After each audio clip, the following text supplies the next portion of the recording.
1절 22절 말씀 다 같이 한 목소리로 받들어 읽도록 하겠습니다.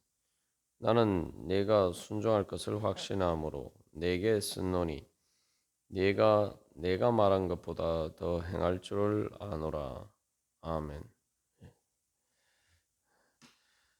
말한 것보다 더 행하는 그러한 관계는 진정으로 서로 마음을 공감하는 사랑의 관계이며, 또 그것은 서로의 마음을 시원하게 해주는 그러한 관계입니다. 이게 바로 이렇게 서로의 마음을 시원하게 해주는 그런 관계를 통해서 진정으로 우리가 사랑의 행복을 경험할 수가 있죠. 그래서 말한 것보다 더 행하는 그러한 서로에 대한 신뢰 관계가 있고, 또 그렇게 행할 때에 우리는 사랑의 행복으로 충만할 수가 있습니다. 그래서 여기서 우리가 한 가지 생각해 볼 것은, 이 사람들과의 관계에 있어서도 바로 이러한 관계가 우리의 마음을 시원하게 하고 우리에게 행복을 줄 수 있다면은, 이 하나님과 우리의 관계에 있어서 우리가 하나님께서 말씀하신 것보다 직접적으로 우리에게 명령하신 것보다 더 이렇게 알아서 행하는 그런 주님의 마음을 알고 행하는 그러한 자가 된다면은, 그것이 얼마나 우리의 마음을 시원하게 하고 또한 우리의 삶에 큰 행복을 줄 수 있는지 우리가 가히 미루어 짐작할 수가 있습니다. 그래서 그런 하나님과 우리가 그런 관계가 될 때에 바로 우리에게는 천국 문이 열립니다. 그래서 시원하게 된다는 것은, 우리의 마음이 시원하게 된다는 건 우리의 마음의 모든 답답한 것이 뻥 뚫린 것처럼 그렇게 되는 것인데, 하나님께서 우리에게 뜻하시는 것은 우리가 바로 그렇게 천국 문이 우리에게 열리고, 그렇게 해서 하나님과 정말 하나님의 은혜 보좌 앞에 나가서 하나님과 직접적으로 얼굴과 얼굴을 대면하여 만나는 것처럼 그렇게 주님과 만나는 것입니다. 그렇기 때문에 바로 그것이 천국의 행복을 주는 것이죠. 그래서 우리가 이제 우리가 답답한 것만 생각하기 이전에 주님 보시기에 나는 답답한 사람이 아닌가. 주님 보시기에 답답하다는 것은 어떤 것을 의미합니까? 계속 주님께서 나에게 말씀하시고, 또 나에게 계속 권면하시고, 또 때로는 정말 우리가 길을 어긋나서 잘못될 때에는 하나님께, 마치 발람 선지자가 잘못된 길을 갈 때 심지어 나귀를 통해서까지 말씀하신 것처럼 그렇게 강력하게 우리에게 때로는 책망하시고, 또 우리가 위기에 처했기 때문에 하나님께서 우리에게 명령하시고 그렇게 우리에게 말씀하시는데도 불구하고 우리가 깨닫지 못하고 또 주님의 음성을 듣지 않고 또 우리 마음대로 행하면은, 이게 주님 보시기에 얼마나 답답하겠나. 주님께서 우리를 사랑하시는 만큼 더 답답한 거죠. 왜냐하면 이 말한 것보다 더 행하는 이러한 관계는 마음을 공감하는 관계고, 이 말 그대로 사랑으로 하나가 되었을 때만이 이제 가능한 일이죠. 사랑으로 하나가 된다. 사랑이라는 것은 항상 그 마음을 알고 상대방의 유익을 위해서 내가 무엇을 할 수 있을까? 상대방이 말하지 않아도, 상대방이 요구하지 않아도 때로는 주님께서 우리가 아직 죄인이었을 때 우리를 사랑하신 것처럼 우리가 그것을 원하지 않아도 그 상대방의 유익을 위해서 내가 무엇인가를, 그것을 내 기쁨을 알고 행하는 것이 사랑의 가장 기본적인 속성입니다. 그런 관점에서 보면 말한 것보다 더 행하는 것, 그게 바로 사랑의 가장 기본적인 속성이라는 거죠. 그런 관점에서 보면은 반대로 어, 주님께서 우리를 그래서 그렇게 사랑하시기 때문에 우리가 주님 뜻대로 행하지 않을 때 주님께서 정말 답답하신 거죠. 사랑의 크기가 큰 만큼 답답함의 크기가 더 크게 밀려오게 됩니다. 그래서 주님께서 우리를 사랑하신다라고 할 때, 그래서 말한 것보다 더 행한다 할 때, 뭐 심지어 우리가 주님 앞에 기도하기 전에도, 우리가 주님께 간구하기 전에도 우리의 입술로 주님께 아뢰면서 말하기 전에 주님께서는 이미 우리에게 주실 모든 은혜를, 만 가지 은혜를 예수 그리스도를 통해서 다 예배해 놓으셨죠. 이제 우리가 바로 그 주님의 마음을 안다면은 내가 이제 어떻게 하면 주님의 마음을 시원하게 해드릴 수가 있을까? 그래서 주님의 마음을 시원하게 한다고 할 때, 뭐 주님께서 그 원하시는 것이 결국은 우리를 사랑하시기 때문에 오직 우리의 유익을 위해서 주님께서 말씀하시는 거죠. 주님께서는 전지전능하신 분이기 때문에 이 우리가 모르는 것을 다 알고 계신단 말이죠. 그렇게 큰 그림 속에서 볼 때 결국 우리에게 제일 좋은 일이 무엇이냐, 우리에게 제일 좋은 길이 무엇인가, 주님은 늘 그것을 보시고 우리에게 말씀하고 성령님을 통해서 우리에게 인도하십니다. 그러나 우리가 좁은 소견으로 마치 우리가 주님보다 더 똑똑한 것처럼, 주님보다 더 잘하는 것처럼 그렇게 마치 그래서 주님보다 내가 더 잘하는 것처럼 그렇게 주님께 순종하지 않고 내 마음대로 내 행하려고 고집하게 되면은 주님께서 얼마나 답답하시겠어요.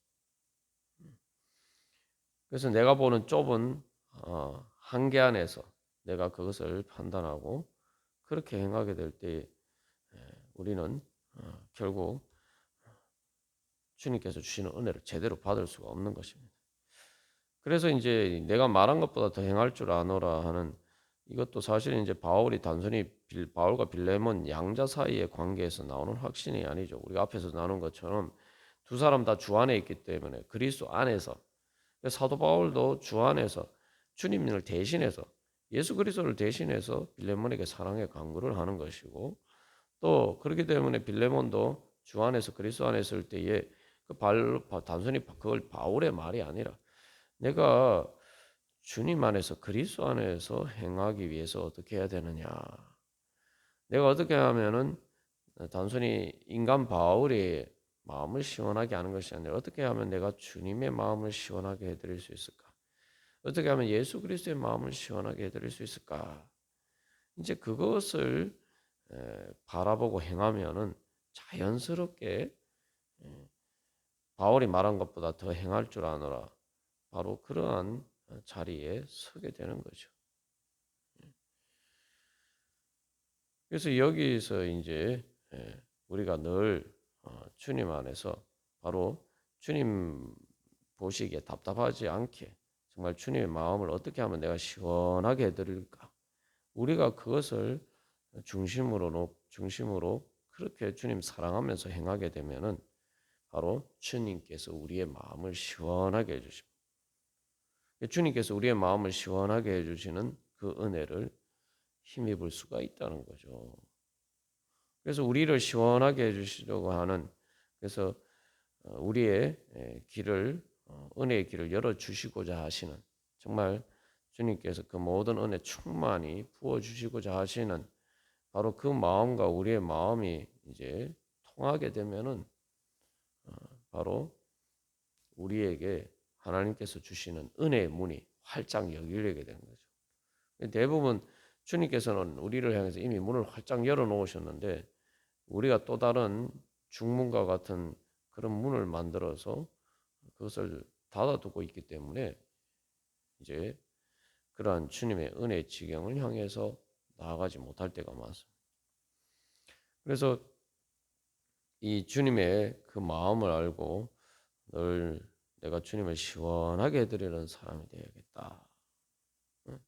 그러면은 주님께서 정말 나를 보시고 기뻐하시는 그 마음이 우리 가운데 밀물듯이 밀려오게 되고, 그게 바로 이제 성령의 충만이고, 그렇게 되면 하나님의 사랑이 우리 안에서 이제 충만하게 되는 것이죠. 예. 그래서 이 우리가 앞에서 이사야 선지자에 대해서 나눴습니다만, 이사야 선지자가 하나님께서 하나님의 음성을 듣고 주여 내가 여기 있나이다 나를 보내소서라고 할 때, 사실 그때에도 하나님께서 말씀하시는 것이 누가 우리를 위하여 갈고 라는 말씀 안에는 그 하나님의 답답한 마음이 들어있죠.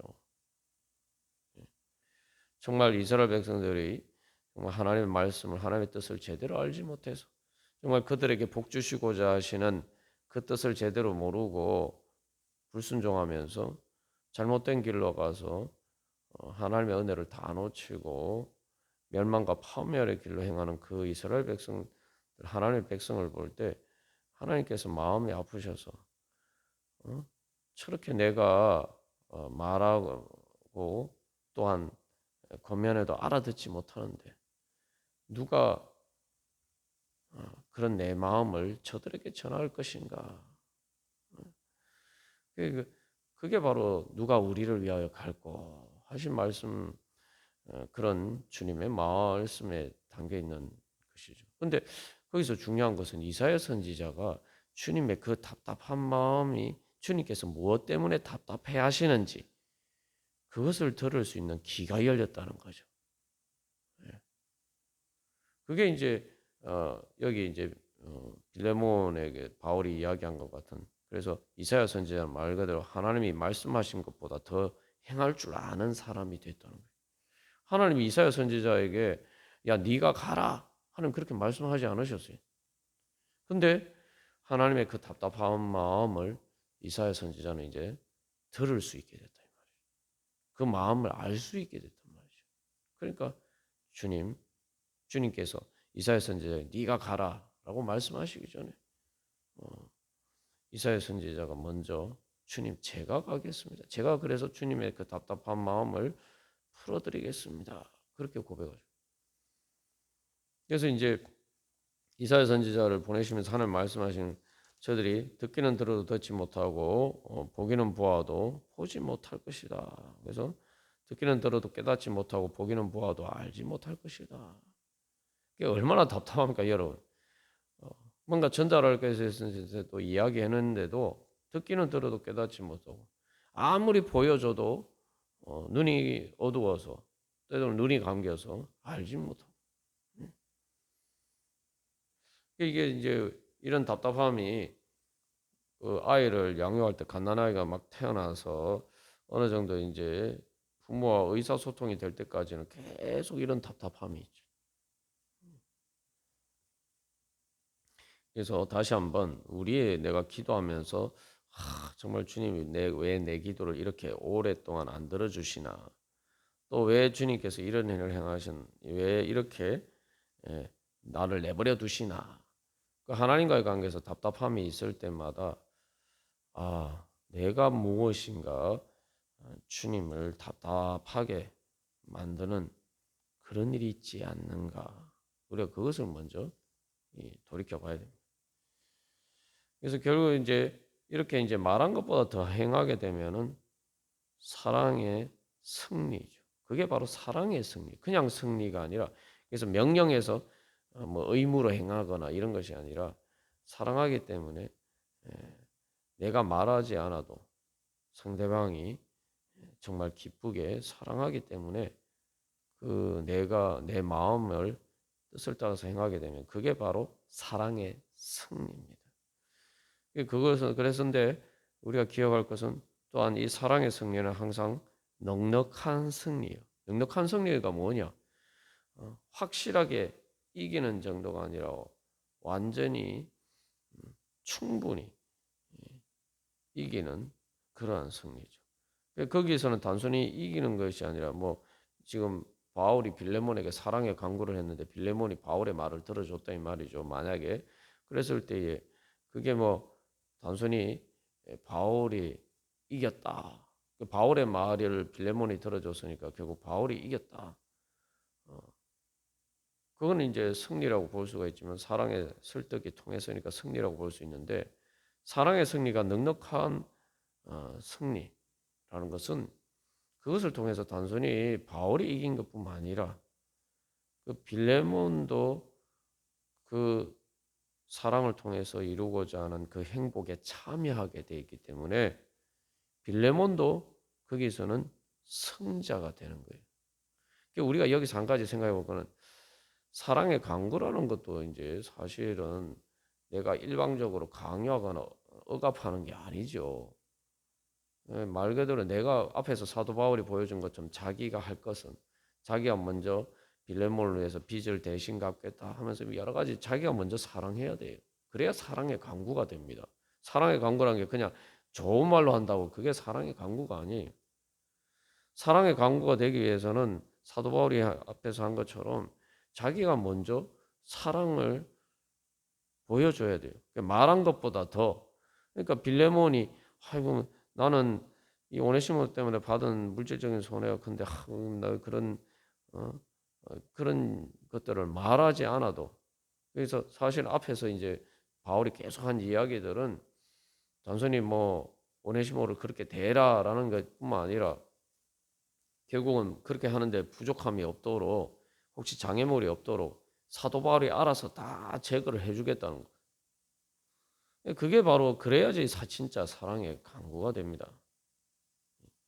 이제 거기에 대해서 이제 빌레몬이 응답하게 되면은 또 거기에는 바울이 오네시모뿐만 아니라 빌레몬도 사랑하는 마음이 있기 때문에 그러면은 그 마음에 대해서 그 사랑의 강구에 대해서 빌레몬이 사랑으로 응답하게 되면은 그 사랑의 행복에 빌레몬도 같이 참여하는 거예요. 그렇기 때문에 사랑의 강구가 승리하게 되면은 거기에서는 한쪽만 이기는 것이 아니라 빌레몬도 가장 자기에게 좋은 일이 이루어지기 때문에 그래서 이제 앞에서도 바울이 그 빌레몬이 나한테만 유익할 뿐만 아니라 너한테도 유익하다 그렇게 이야기해요. 그게 말 그대로 유익한 일. 사랑의 강구를 따르는 것은 유익한 일.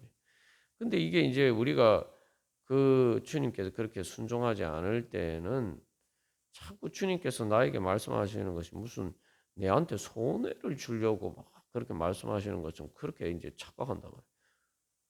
때로는 뭐 인간관계에서도 보면은 그 사람을 위해서 정말 뭐 그 사람을 내게 도움이 유익이 되고자 해서 어떤 이제 좋은 이야기를 해주는데 그렇다고 해서 뭐 네가 꼭 내 이야기를 따라라 뭐 의무로서 강요하거나 그런 것도 아니고 그냥 네가 생각해보고 네가 이게 좋은 방법이라고 생각하면 너가 따라라. 어? 내가 보니까 이게 좋은 건데 나도 이런 것을 통해서 말 그대로 쉽게 말하면 어떤 이 저기 아픈 문제가 있어서 그 아픈 문제에 대해서 내가 이런 병원에 다녀보니까 이런 병원에 갔더니 나도 고생했는데 이 병원에 다녀 또 이런 약을 먹으니까 이렇게 나았다. 그러니까 너도 한번 뭐 이 의사한테 찾아가 봐라. 뭐 또 이렇게 이런 약을 먹어봐라. 그렇게 이렇게 이야기는 뭐 그렇다고 해서 뭐 꼭 뭐 네가 그렇게 하면 안 돼. 뭐 이렇게 강요하거나 그런 것도 아니고 그냥 하나의 일종의 선택지를 주는 것인데 그것을 가지고 막 이렇게 뭐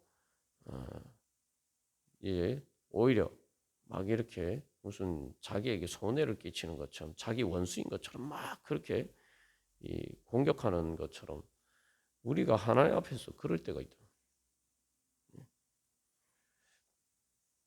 그러나 하나님께서 우리에게 하시는 사랑의 강구는 우리의 이익을 위해서 하시는 거예요. 그러니까 우리가 늘 기억해야 될 것은 진정한 사랑의 강구가 승리한다는 것은 그 사랑의 강구를 한 사람만 이기는 게 아니라 그 사랑의 강구를 듣고 사랑으로 응답한 사람들에게도 승리라는 거죠. 그게 바로 넉넉한 승리, 승리의 충만입니다. 예. 그래서 거기에는 승자나 패자가 없어요. 두 양당사자 다 승자에게 진정한 승리자가 되는 거예요. 그러니까 거기에 사랑의 행복이 있는 거죠. 우리가 보통 세상에서 승리다 이렇게 이야기하면은 마치 뭐 올림픽에서 이제 경쟁의 결과 금메달 따는 사람은 한 사람밖에 없잖아요. 은메달 따는 사람도 한 사람밖에 없고 동메달 따는 사람도 한 사람밖에 없어요. 누가 금메달을 따면 다른 사람들은 금메달을 못 따요. 사랑의 강구는 그런 게 아닙니다. 우리가 서로 이렇게 사랑하고 사랑의 강구를 따르지 못하는 가장 근본적인 이유는 그것은 마치 세상에서 올림픽에서 경쟁에서 한 사람만 승자가 되는 그런 게임으로 자꾸 생각한다고. 내가 저 사람의 사랑의 강구를 따르면은 나는 저 사람은 좋지만 나는 손해 본다. 자꾸 이렇게 생각하니까 서로 사랑하지 못하는 거예요. 그러니까 그렇게 받아들이면 사랑의 강구로 못 받아들이는 거죠. 나를 사랑하면서 사랑하기 때문에 이야기하는 거다. 그래서 내 유익을 위해서 이야기하는 이걸 받아들이지 못하는 거죠. 그렇게 되면은 결국은 사랑의 행복을 얻을 수가 없는 거죠. 그러나 주님과 사랑의 강구를 받아들이는 것은 넉넉한 승리입니다. 거기에는 승자도 패자도 없고 한 사람만 경쟁해서 한 사람만 금메달을 따는 게 아니에요. 다 같이 금메달을 따는 겁니다. 여러분, 그 양당사자가 같이 금메달을 따는 것, 그 사랑의 강구로서 서로에서 거기에서 서로가 그 사랑의 강구가 이루어져서 같이 승리해서 그 승리의 영광을 그 금메달을 연단에 세상 게임처럼 서로 이렇게 그 양당사자가 경쟁한 양당사자가 같이 금메달을 받는 그런 것이 세상에도 있어요. 그게 뭡니까? 결혼식입니다. 결혼식에서 신부와 신랑이 서로의 사랑을 얻기 위해서 서로의 마음을 얻기 위해서 그렇게 막 이렇게 노력하고 어떻게 보면은 또 분투하고 그 사랑을 얻기 위해서 정말 헌신하고 그 결과 같은 그 사랑의 강구가 이루어지면은 신랑만 영광을 받습니까? 신부만 영광을 받습니까? 아니, 신랑 신부가 같이 손잡고 바로 그 결혼식의 주인공이 됩니다. 그 영광을 얻게 됩니다. 그게 결혼식의 영광이에요. 사랑의 넉넉한 승리는 바로 그런 것입니다. 그래서 로마서 8장에서 사도 바울은 이 모든 일에 우리를 8장 37절에서 이 모든 일에 우리를 사랑하시는 이로 말미암아 우리가 넉넉히 이기느니라. 우리를 향하신 주님의 그 사랑의 강구에 우리가 또 그 주님의 우리를 향하신 오직 우리의 유익을 위하시는 그 주님의 사랑의 마음을 알고 우리가 또한 사랑으로 응답할 때에 바로 주님께서 우리를 사랑하시는 사랑이 넉넉히 이기고 바로 그 어린 양의 혼인잔치의 영광에 주님과 우리가 같이 참여하는 그러한 자리 가운데 우리가 나아갈 수 있을 줄 믿습니다. 우리가 사랑의 승리의 영광을 사모하면서 주님, 제가 오늘 주님과 더 특별히 그래서 예배는 우리가 예배 자리 가운데 나아갈 때 영과 진리로 예배한다라고 할 때는 그래서 단순히 순종한 것을 넘어서 바로 말한 것보다 더 행하는 그러한 믿음으로 우리가 주님 앞에 나아갈 때 그게 영과 진리로 예배하는 거죠. 그러니까 영과 진리. 그래서 단순히 말과 진리가 아니에요. 말과 행동의 이면에서 그 모든 심지어 마음보다 더 깊은 곳에서 그 마음과 말과 행동을 지배하는 바로 그 영으로 바로 우리가 하나님께 예배하고 그래서 하나님과 서로 사랑하는 그 사랑의 교제를 나눌 때 바로 그 가운데에서 하나님 나라의 영광이 충만히 임하게 되죠. 우리가 오늘도 그런 은혜 사모하면서 주님, 제가 이제는 성령님의 인도하심을 따라서 영이신 하나님과 제 영으로 통할 수 있는 바로 그러한 그렇게 제가 주님을 만나는 하나님의 사람 되기를 소망합니다. 우리 같이 기도드리시겠습니다.